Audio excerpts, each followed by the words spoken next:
have both.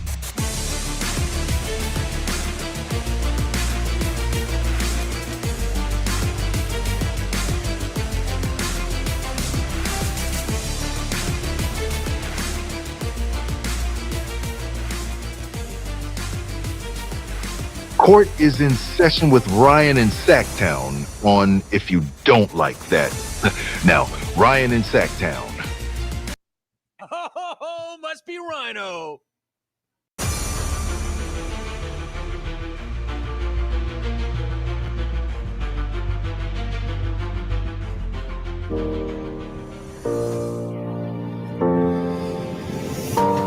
Yeah, it's not the sad music. It's supposed to be inspirational. Let's go to Scott Perry. It is inspirational. It is motivational. It's Motivational Monday. The quality of your thoughts help generate the quality of your life. Positive thoughts help create a fulfilling life. Think and speak with positivity. It greatly determines your life experiences and ultimate success. So, Scott, my man, Kings, by the way, practice again today. Media availability 1 p.m. I will be there for as much of it as I can. Scott, I need you to take that Motivational Monday and put it into practice. I need you to speak with positivity and have positive thoughts in your mind as you pick up the phone and dial all 29 other NBA teams and try to get a beat on who's looking good, bad, so in camp. Scott, speak to your film director with positivity and ask him to put together tape of power forwards from across the NBA that might get cut from other camps. Not a lot to be positive about coming off of the weekend news. Keegan Murray, arguably, Grant and I talked about this on the radio. And I am so remiss. I am pissed. I am kicking myself. I am pounding my head on the table that when we had the conversation about the Kings, the Sacramento Kings, that the team could least afford to miss. We only had a list of two. It was Domantas Sabonis and Dennis Schroeder in that order. How we did not put Keegan Murray on that list, I have no idea. I sit here day in and day out and I say, hey, Keegan haters, do you realize what this Sacramento Kings defense is going to look like if you don't have Keegan Murray out there? Keegan Murray takes the other team's best player night in, night out. Legit can guard 1 through 5. This is a massive loss at a time in which the Kings could not afford to lose him. Toughest month of the schedule is November. Check this out. Among the toughest stretches of the season are the Sacramento Kings in November with a 113.4 strength of schedule, and the Utah Jazz and the Clippers will follow in December with a very hard 114.4 and 111.3 respectively. So the Kings have the second hardest month. And I get schedules change due to injuries and such, but before the season tips off, second hardest month in the NBA, league-wide, and you're likely going to be without Keegan Murray for actually, let's be correct about it. He'll be reevaluated in 4 to 6 weeks. Now, in the vein of Scott Perry's Motivational Monday, let's talk about the positives. What is positive about Keegan Murray going down? The timing. The timing of it, if he's going to go down, you're glad it wasn't the fourth preseason game. You're glad it wasn't the first game of the season. You now have two preseason games left. Next one is Wednesday against the Clippers here in Sacramento. You've got practice through those games to try to figure out who can step in. And by the way, I do want to make this clear. I don't want to be a negative Nancy. I don't want to make it sound like the sky is falling, because even with Keegan Murray, the defense hasn't looked good. It hasn't. I put a tweet out on Friday and I said the Kings have now lost their defensive safety net. And what I mean by that is when guys get beat, Keegan can come over and recover and bail them out. That's gone now. But the timing of the injury, you're going to have a lot of other guys around the NBA that are not going to make NBA rosters. Is there a diamond in the rough?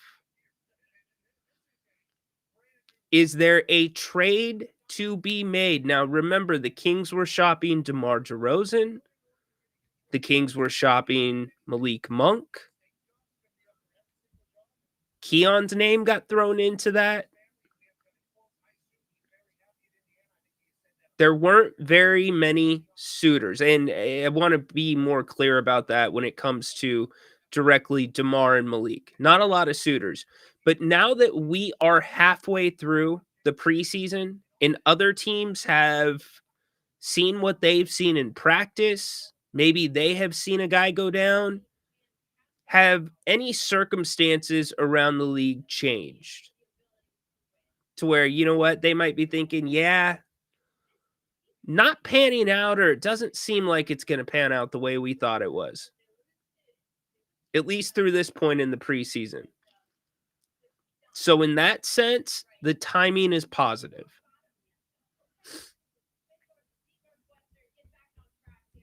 Second thing that's positive, it's a thumb injury, meaning as long as pain management's okay, as long as he can tolerate it, there's a lot that Keegan can still do to stay in shape. Now, I'm going to call this number 3. Some of you might call it 2B because it's related to the thumb. It's his non-shooting hand, which means maybe, just maybe, he can be getting some shots up as this thing heals. I'm not a doctor. I don't know if it has to be immobilized. I don't know if that's even possible. But just thinking out loud, you gotta at least think it's feasible. Keegan will be able to still get some shooting in at some point, a couple weeks into this. Now, the 4 to 6 week timeline, that is not 4 to 6 weeks. You have Keegan Murray back on the court. It is he will be reevaluated in approximately 4 to 6 weeks. Is there a little bit of positivity here? Maybe. Some guys heal quicker than others. If you remember Devin Carter, he was back in playing before the estimated reevaluation date, playing in a game. So who knows there?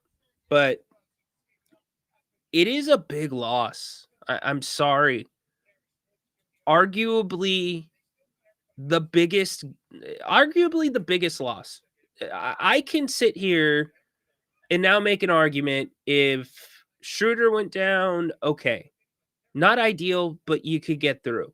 Sabonis, definitely not ideal. You're going to be hurting, but you can get through. You know why? Because I'm thinking of the offensive end of the court. There is not a player on this roster that can step into Keegan Murray's shoes and do what he does defensively as effectively.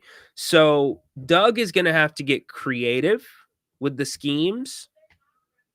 Scott is going to have to work the phones, in my opinion. I think you probably need to make some type of move. I really do. And I know this season's about development, so maybe they don't. But even at the roster or with the roster that the Kings have right now, it's kind of hard to think about which way they would go with the starting lineup. So we'll get into it today. How you feeling about it? Hey, Keegan haters, I can't wait to spend the next 4 to 6 weeks with you. Everybody that says Keegan's garbage, Keegan's trash, go look at all the comments on the first preseason game. I'm sure we got a couple of them last game. I can't wait to correspond with all of you when you see what you are missing on defense without him. Like, I ask you right now, when the Kings play the Timberwolves, who's going to guard Anthony Edwards? Anyone? Going once, going twice. You don't have that guy. You could say Keon, maybe, but he's so much smaller than Keegan. All right, let's get to all you. Let's get to the comments. Let's see how everybody's doing. How was your weekend? By the way, damn, we got a lot of comments. I love it. By the way, welcome to the King's Court. I didn't even order in the court. We go this morning as long as my cup of coffee stays hot. So I'm here for you at 3 o'clock. We've got the King's Court 49ers fans. Even I am disappointed. I'm a Seahawks fan. And even I am disappointed to see Kurt Warner go down. Like, kind of crushed. It's so much fun watching. I just said Kurt Warner. I need coffee. 1 second. Fred Warner, go down. That stinks, man. Some people just have. I mean, everybody that's on the field for the most part in the NBA or in the NFL has a passion for the game. They're putting their bodies on the line. Fred Warner, just a different level. I hate seeing him hurt. Niners fan, where do you think your season stands now? Defensively. Dennis is suing the Sacramento Kings. Good luck, Dennis, finding an attorney taking that on contingency. I hope you have a lot of money for all of the red tape the Kings put up through the legal process before you will even get to a hearing, before you will even file a response. Well, you would get to file your petition. They would finally probably respond and ask for a summary judgment and have it thrown out. But if you got past that, my man, you're probably into the $100,000 to $150,000 of legal fees before you even get to respond to their response. So maybe Dennis is loaded. Good morning, Steely. What's up? Dennis back. Okay, I'm not just going to roll Dennis. Dennis is putting out the team's stuff. Yeah, Dennis. Too much right now, man. It's not really part of what we're talking about. You think some trade talks would occur due to the Keegan injury? You have to. Now, what comes along with that is a higher price tag. Let's just be real. When you really need something, teams know they can get a little more out of you. I don't think that means in terms of players, but teams might be wanting a little more draft capital to go along with any type of trade. And I don't even know who that player would be. My mind has not even gotten to that point, but I do think it is kind of important to pay attention to whether they make a move or not. And it's very possible there's not a move out there to make. There's got to be somebody that wants to partner with you. But if the Kings don't make a move, that really tells you, this year, especially with the month of November that we put on the screen. In fact, let me show you really quick, and then we will get back to the chat. The Kings schedule, and this will change as the season goes along, depending on how good teams are doing, how bad they're doing, injuries, etc. But check out the Kings schedule. After the month of November, it looks like the singular bars. It just goes down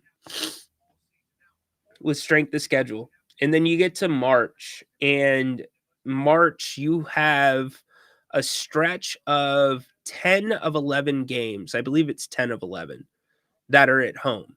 And a lot of those games are against teams that are predicted to be not very good in the East. So Grant and I have been yelling from the top of the hills of Sacramento, I should say of El Dorado Hills, Placerville, that if you can make it through November and still be around 500, you got a shot at the play-in. You will have a shot at it. But there's the Kings' strength of schedule as we sit today. But Flores, to your question, I guess my counter question to all of you is, who would be that guy? Realistically, and don't come in here and say Kuminga.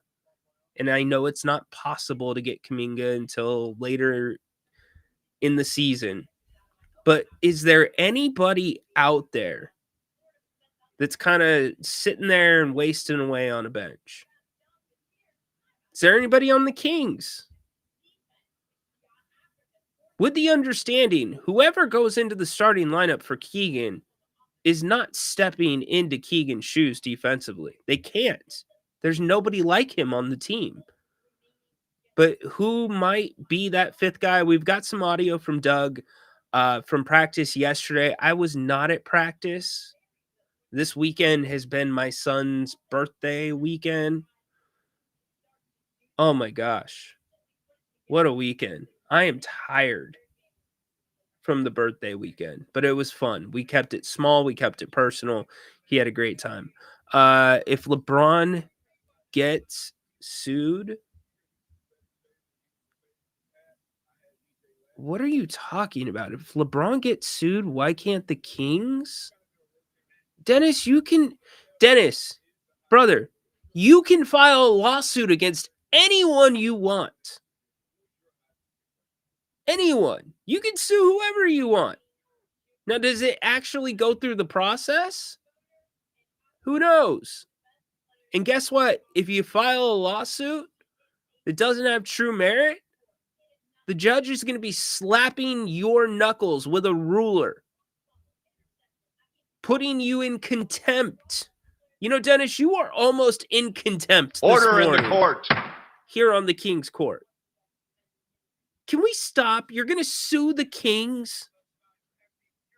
What's up, MC? One of my favorites.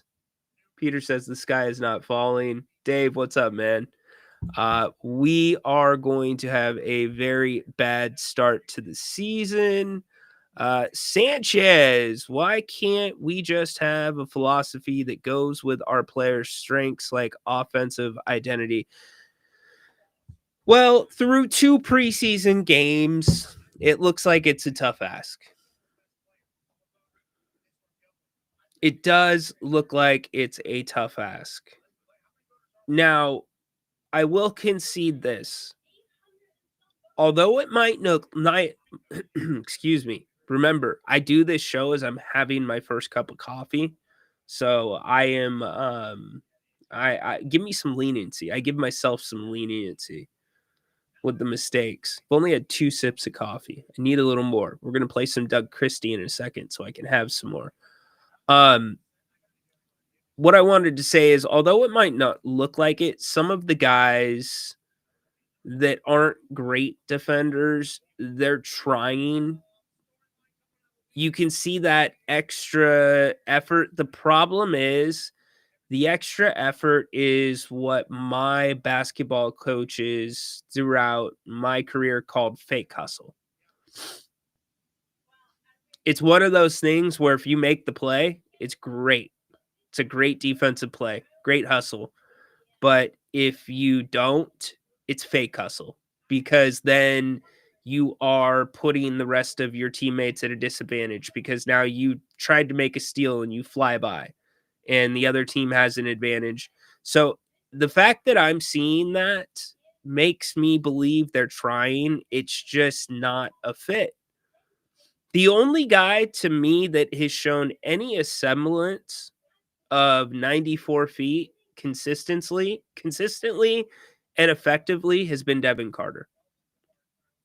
That's the only guy that I've seen, and that's been in fourth quarters. I think he got in a little bit earlier. I think he got in the third quarter of preseason game 1.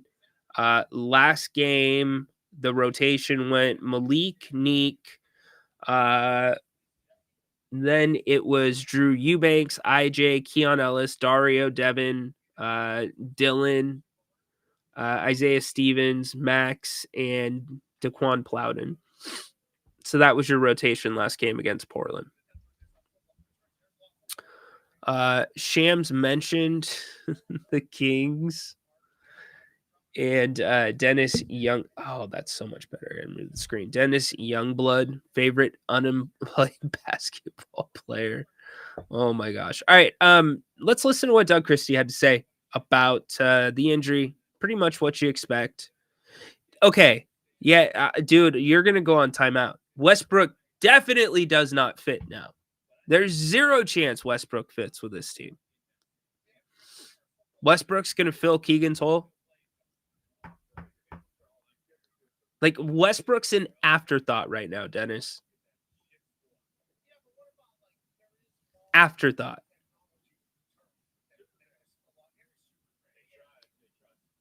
Oh my gosh. Why are we still hanging on to this? I'm going to, you know what, Jordan, this is a logical and fair question. Ryan, can you tell us real quick about your background? I obviously knew about Grant, but wanted to learn a little more about you. Super quick. Yes, Jordan, I will do that on the other side. First, let's hear from Coach Christie yesterday at practice. Yeah, it's tough. I mean, obviously, it's the nature of our business, though. You just got to deal with it. Feel sorry for him. Obviously, all the work that he's put in, but he'll be fine. I mean, it will be able to work out and do things. It's just obviously he can't use his hands. So unfortunate. Send him a lot of love and get well soon. I mean, I know it's obviously next man up, but do you kind of have an idea of what that looks like in the meantime? No, we're the next few days, we're going to try a couple different things, get a look at a couple different things before we dive into it. Then, even with that being said, we have 2 preseason games left, so we still got some time. And then after that, we got practice days. So I wouldn't read into anything that you see, but you got to experiment, see what different combinations of guys and what have you. What are those options, just as you work through them this week? Telling you would tell them, and I'm not going to tell them, so you'll see on our next game. Come on, Jay, you know better than that, man. I think that you get a look at our roster, you can kind of get some ideas.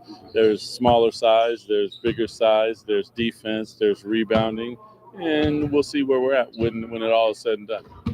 What do you tell a guy like Neek, who, whether ready or not, has to handle maybe an extra level of responsibilities that goes with it, or even guys around Neek, like, right, think about Dario, think about Isaac Jones, obviously. What do you tell those guys in the meantime here?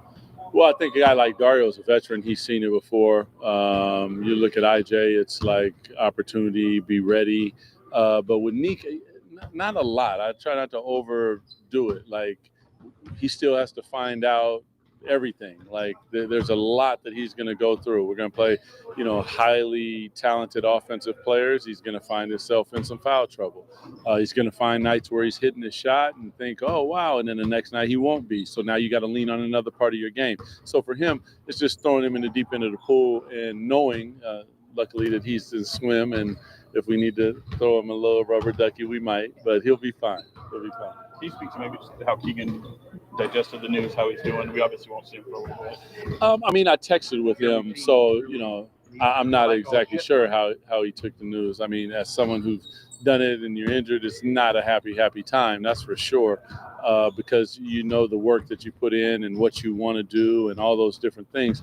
It can be difficult, and that's the mental part of our game that's tough, that now luckily we pay a lot more attention to, and then in the past where we didn't, and maybe leave an athlete out there on their own to deal with those things. But we are here to support him through all of the ups and downs of what he's experiencing. So that's why I made sure to reach out to him immediately. I'm here to talk. I'm here to help. And once I see him, obviously we'll love him up. But I don't really know because I haven't spoke to him like that, but he has all the support in the world.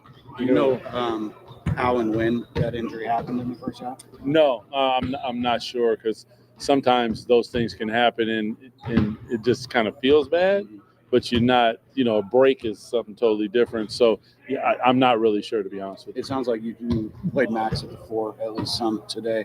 Like, is that an intriguing possibility for you? And then what do you think that might look like? In our league, 2 bigs is, we're starting to see it quite a bit. So it's one of the things that I think that you got to look at. That Max is a talented player. Like, this is the preseason. So to get him out there and to get him those type of reps is more what that's about. We got a couple other options over the next couple of days that we'll throw out there, let them get a rhythm, because part of it is also there's 4 other guys that are in that starting unit and they have to feel it too. It's not like, coaching is, you say, oh, do this, but in my opinion, you have to listen to your players sometimes as well, and we'll see how that all plays out, because I think we need to let it all play out, give guys opportunities to put their best foot forward, see the rhythm of what they're doing, not only on the offensive end, which is a big part of it, but more importantly for me on the defensive end, see what they do, and they'll communicate with me.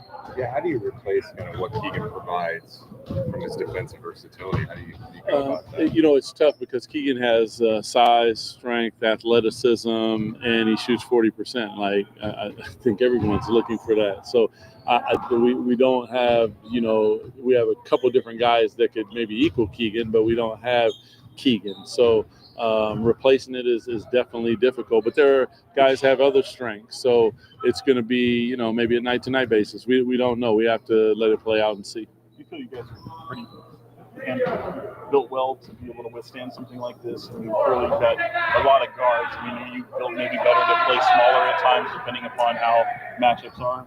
I mean, sometimes we're small out there. It just looks that way. So, if we can play speedy and take advantage of it. I mean, small ball works if it works.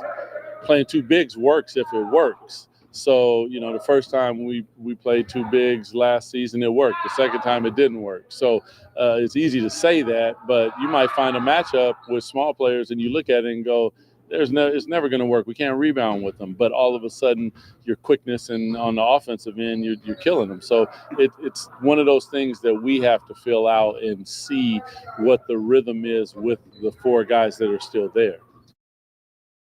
It's actually a really good point by Doug. That's a starting lineup that has, with the exception of Dennis Schroeder, but with his time and experience in the league, pretty easy for him to slide in and work pretty much anywhere. That's why he's been so many places. Keegan's been a mainstay in the starting lineup. So if we go down and we make the assumption that the Kings will not make a move,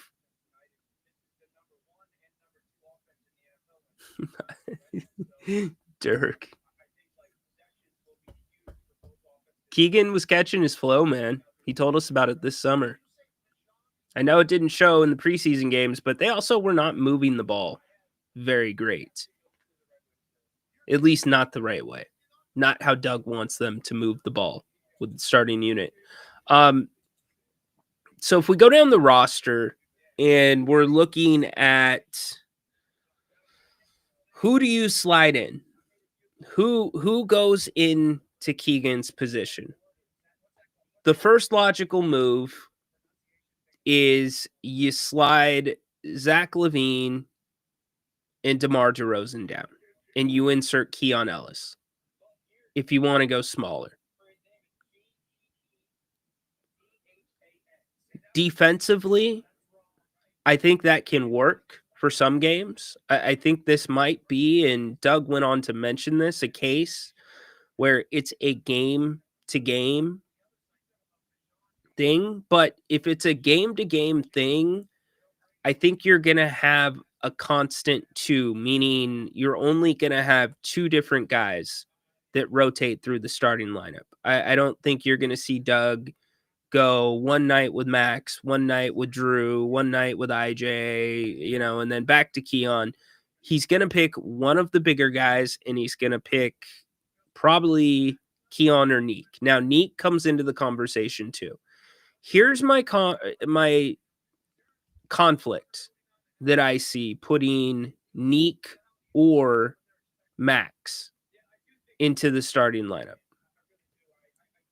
It's the defensive end of the floor.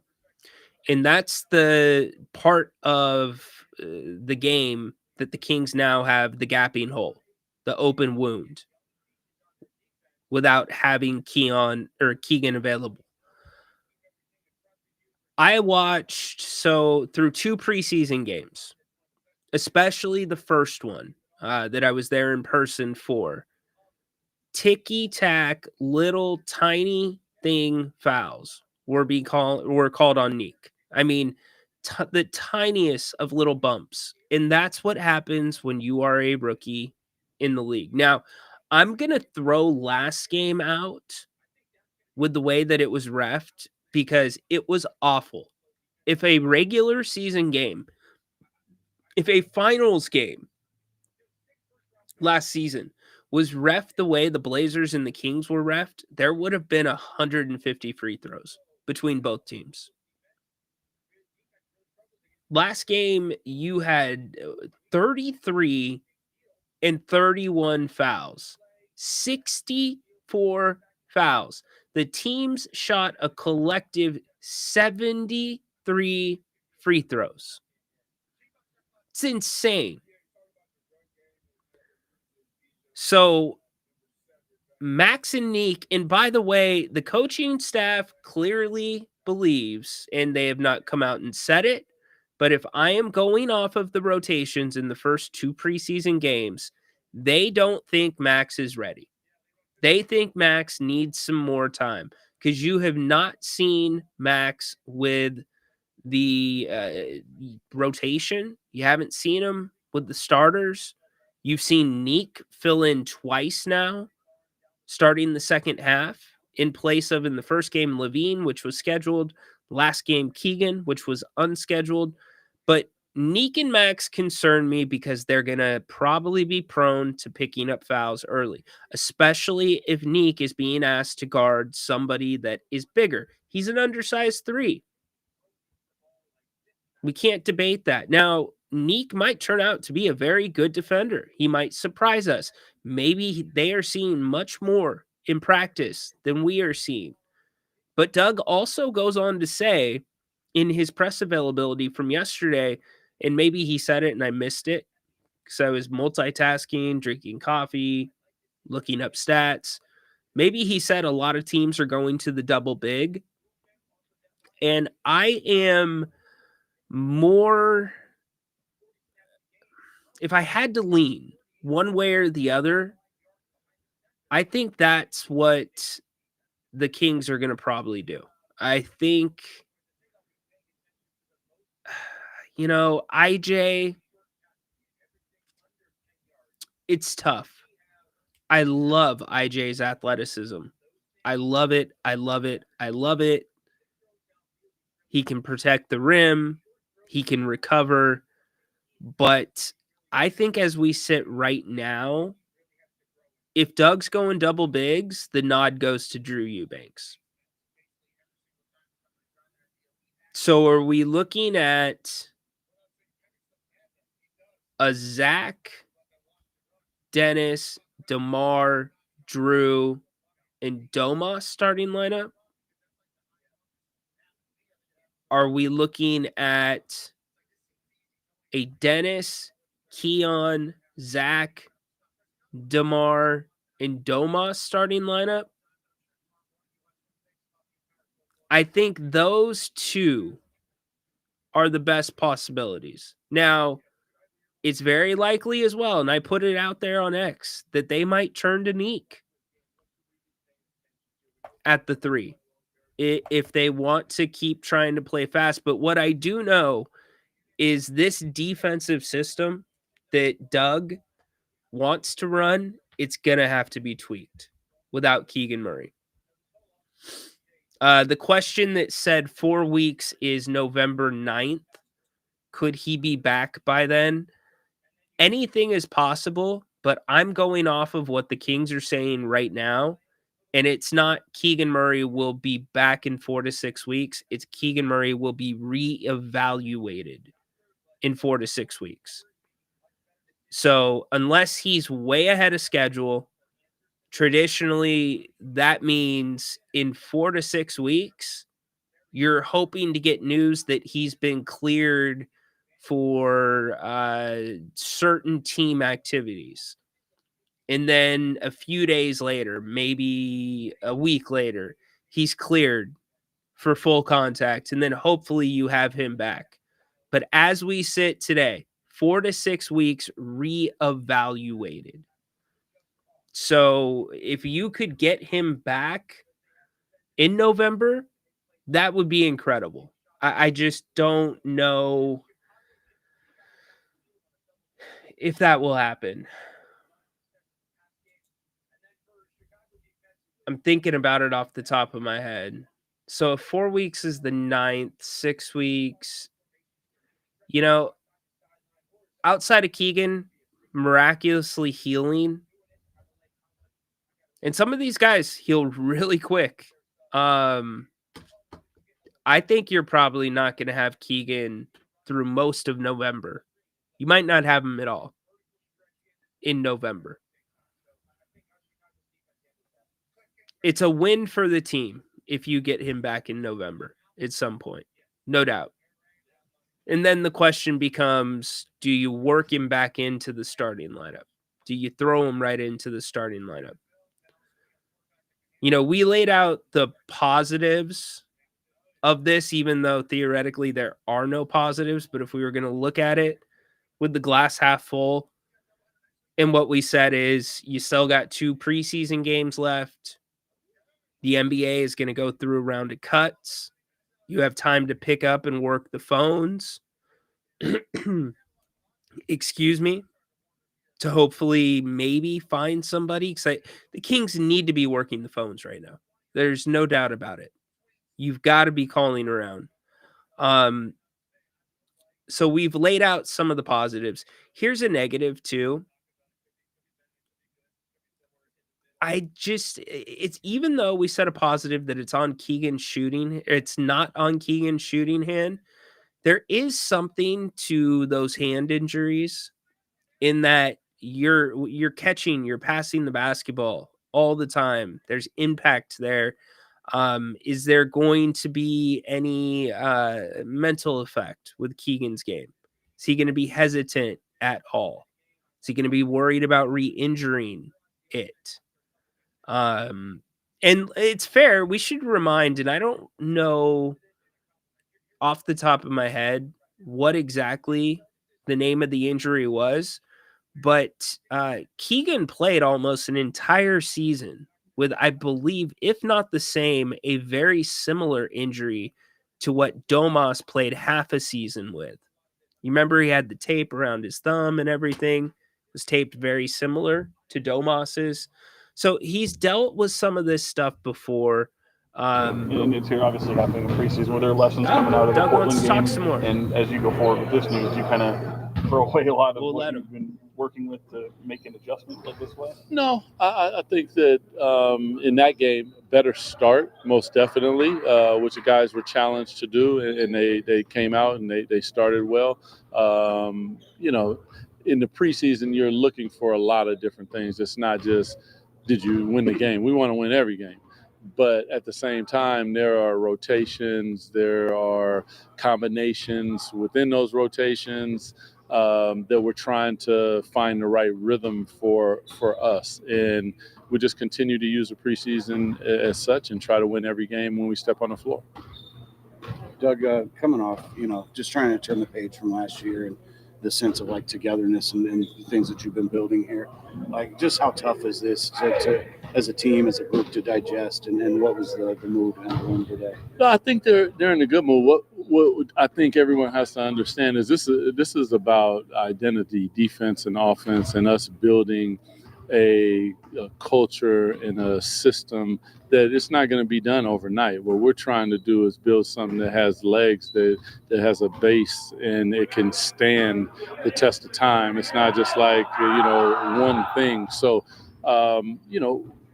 people are, we love Keegan. So in that regard, we're like, dang, but this is our job and we have to figure it out. But we keep the main thing.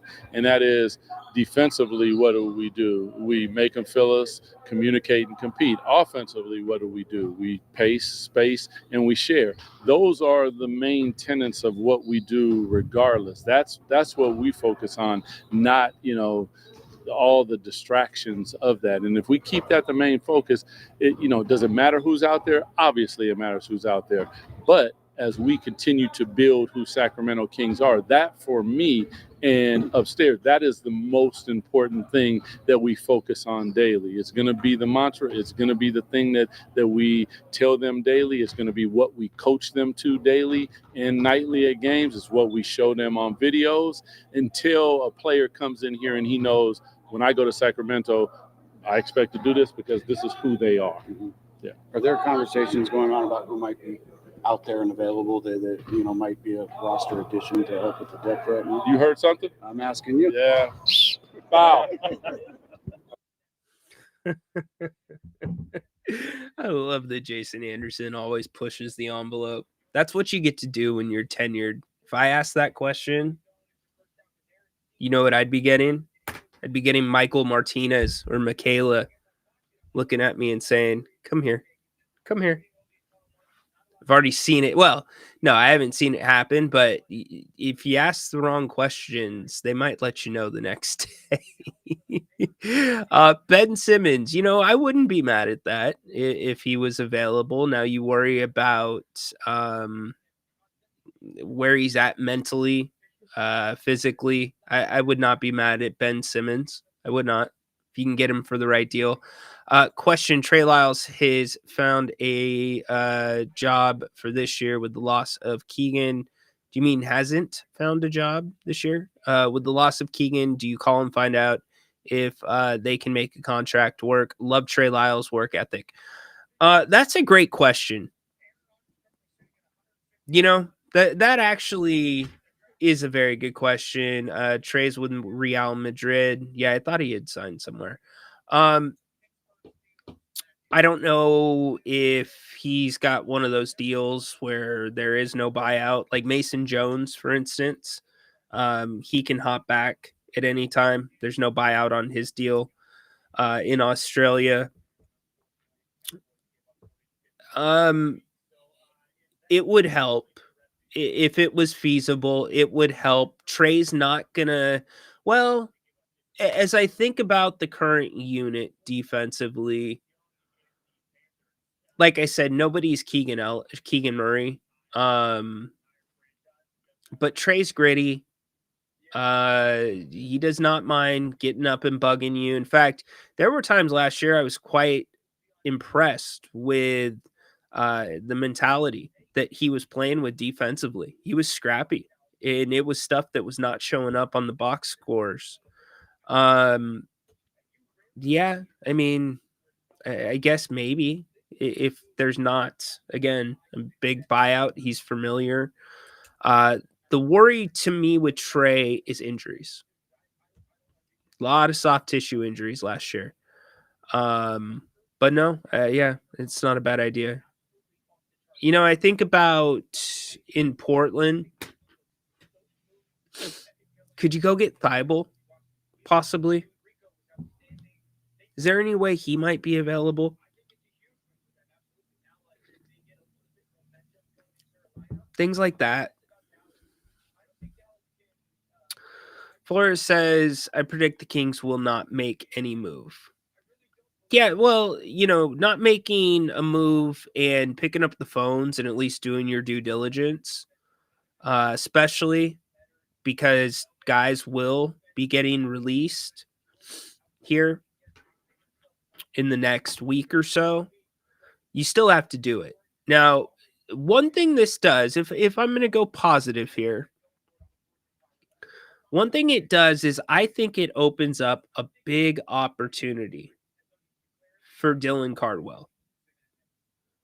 And he's one of those guys that is just, he's wired different. He loves getting dirty. He loves doing the little things. Some basketball players are wired that way. Keon Ellis is wired that way. It's not really a mindset you can install into somebody. It's in your DNA. You're born with it. And I like his size. His feet are not nearly as quick as Keegan's. His offensive skill set needs work. But as somebody that is a rebounder, somebody that's a rim runner, somebody that can protect the paint, somebody that can be a little bit of an enforcer, I would be giving him a very, very good look. A very good look with that second unit if I am the Kings. Who are we talking about, Dennis? Delano Banton? Thibault's on a player option for 11.5, listed as shooting guard, and we don't need any more of them. He plays much bigger, Peter, than a shooting guard. He plays much bigger than a shooting guard. Go look at his reach. He's like to me, he is a little bit of a bigger version of like a Keon Ellis. So add 4 inches to Keon Ellis, meaning he can play up. He can guard a 4. It's kind of what I'm saying. He's a guy you can put on the other team's best player. Because right now, again, I will straight up ask it, and I'm asking it because I don't have an answer to it. Who guards the other team's best player now, night in and night out, in the starting lineup? Who is it?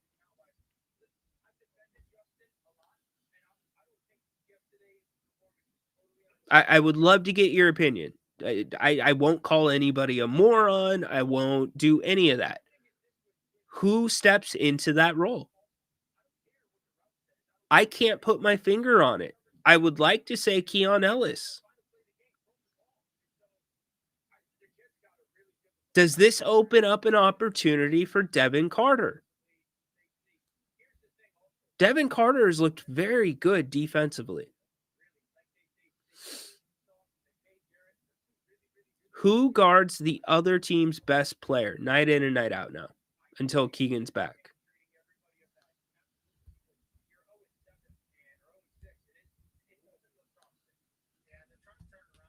If you couldn't get Sohan when you traded for Fox, how are you going to get him now? You couldn't get anything from San Antonio. It'd be nice to have Harrison Barnes back. I can tell you that. Keon will have to step up. He'll be undersized most of the time. That's Carf. Him and Devin Carter are the only two that I feasibly can think of.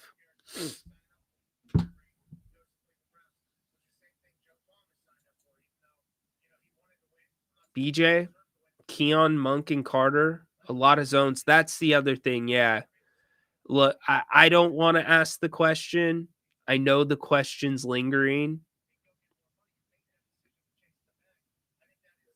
This team's going to have to play zone. And trust me, a guy wired like Doug Christie does not want to run a zone. You know, here's the other thing that they might have to do. They're probably going to have to do some trapping in the half court. They're going to have to do some doubling.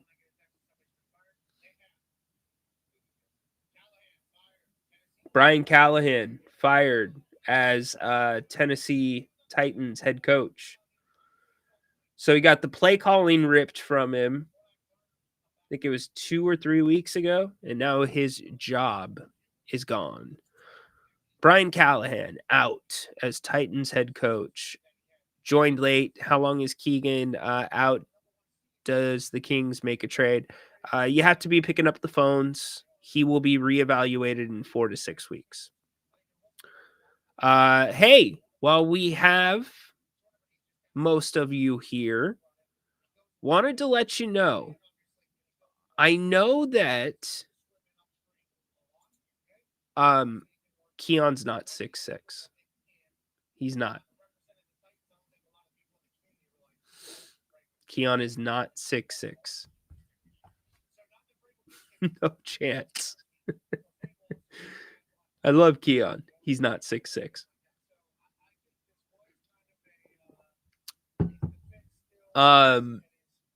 Okay. Let me shift gears on you really quick. I think some of you are going to be really excited about this. Tomorrow, 9:15, it's going to be a pre-tape. It's going to be a pre-tape, but it will be for the Fox show.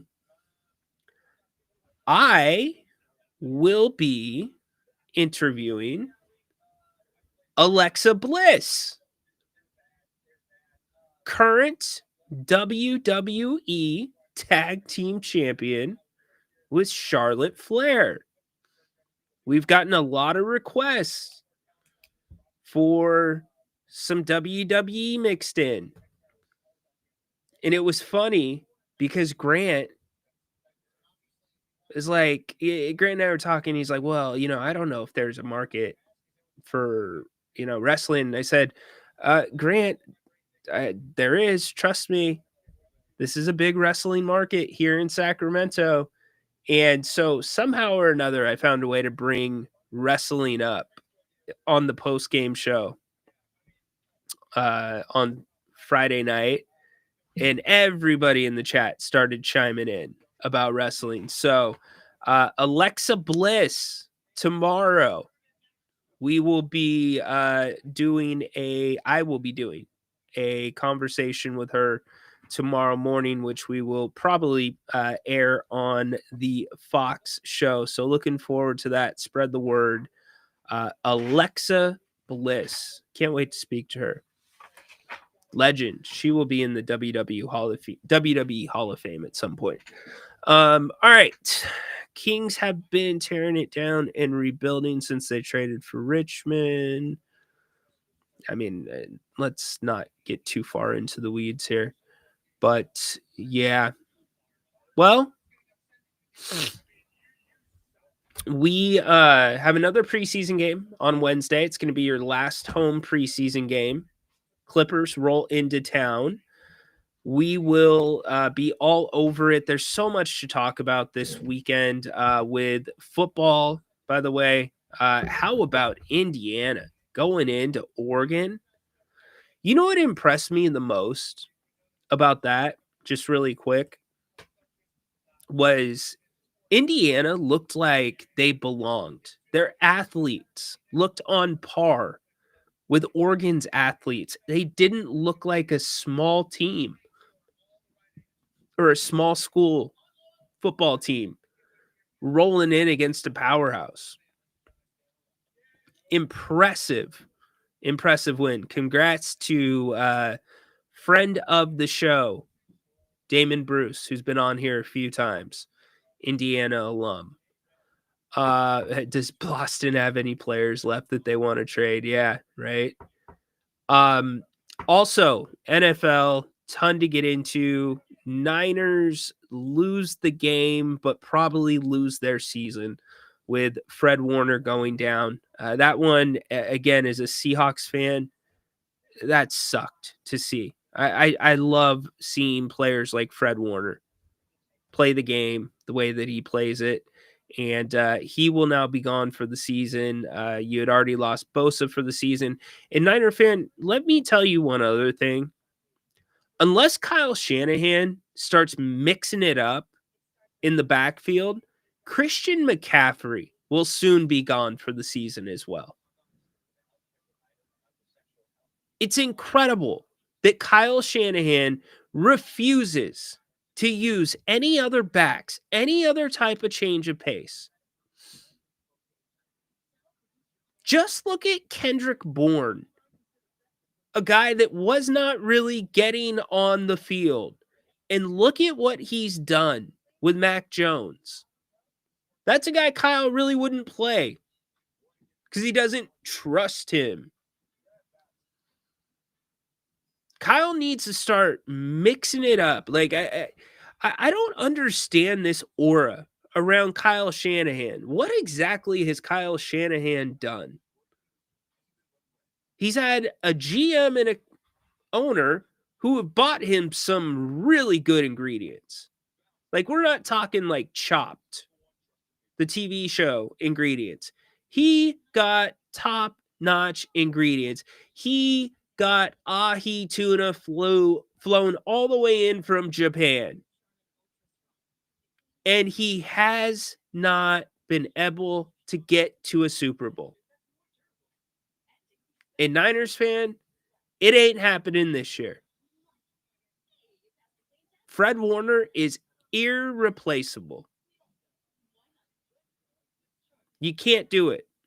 I thought you might get by without Joey Bosa. Not without Fred Warner.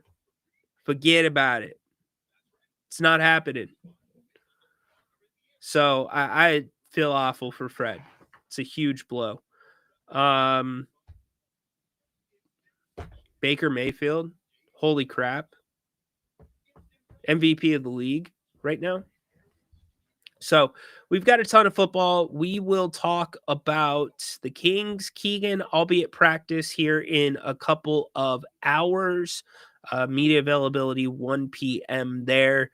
And Grant will be on, if you don't like that, right here tonight at no.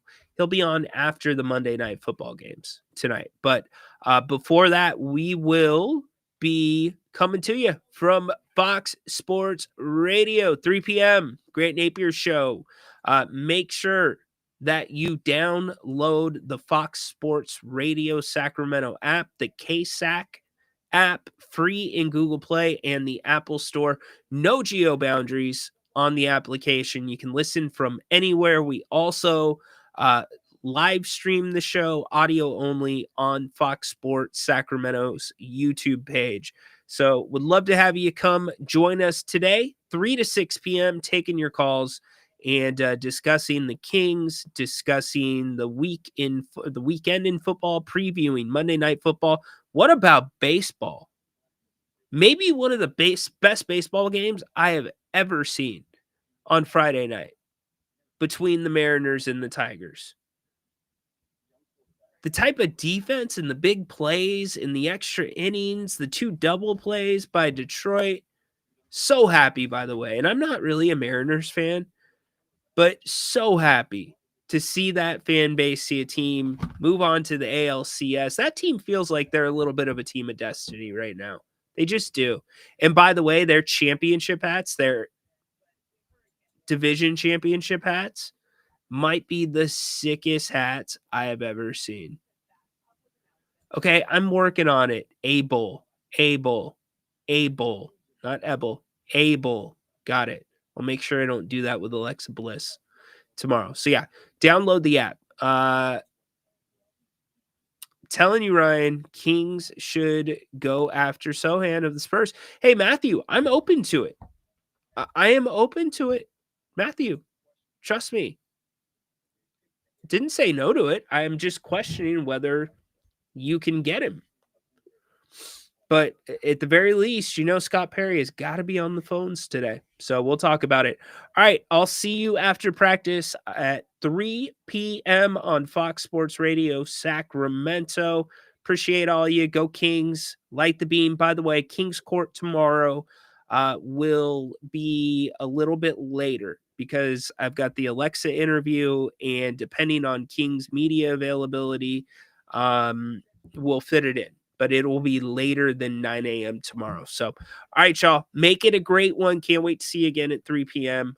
Best wishes to Keegan Murray, and hopefully the Kings can find an answer for the problem that they now have, the biggest problem, the one problem that you could not afford to have, which is losing your defensive captain, your guy that guards the other team's best player night in and night out, Keegan Murray.